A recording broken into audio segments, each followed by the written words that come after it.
তো ট্রাফিকের ডিউটিতে আসছিলাম, অ্যাট দ্য সেম টাইমে ওই সিটি সেন্টার মুখটার সামনে একজন মানে হার্ট অ্যান্ড অ্যাসল্টকে একটা কেস একটা আমরা আগে থেকে কমপ্লেন আইছে। তো ইমিডিয়েটলি ওই জায়গাতে যখন গেছি গিয়ে দেখলাম যে একজন ভিকটিম রে মানে প্রচণ্ড পরিমাণে মারধর করছে, বাট রিজনটা জানি না কেন মারছে। বাট যতটুকু এখন পর্যন্ত শোনা যাইতেছে যে ওই লোকটা ওয়াইফ যে আছে এরকম টিজিং করতেছিল আর কি, বা এর ক্যারেক্টার সম্বন্ধে ডিসেন্সির সম্বন্ধে একটা কথাবার্তা বলছিল। যাতে এলিগা যখন তাই নিয়ে প্রতিবাদ করতে গেছিলো তখন এরকম একটা হার্ট অ্যান্ড অ্যাসল্ট রিপোর্ট হয়েছে। কারো আমরা আইজিএম হসপিটাল থেকে জীবিত রেফার করা হয়েছে লোকটা। কারোকে আটক করা হয়েছে? আটক করা হয়েছে, 21% যে আছে এর আটক করা হয়েছে। Thank you.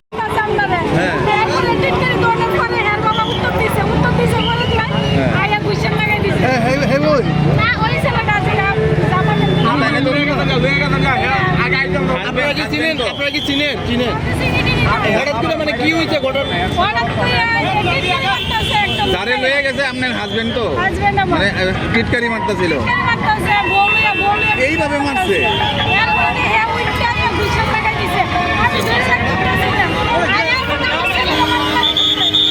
আপনার হাজবেন্ডের নাম কিটা? হাজবেন্ডের নাম কিটা? বাড়ি কোন জায়গা?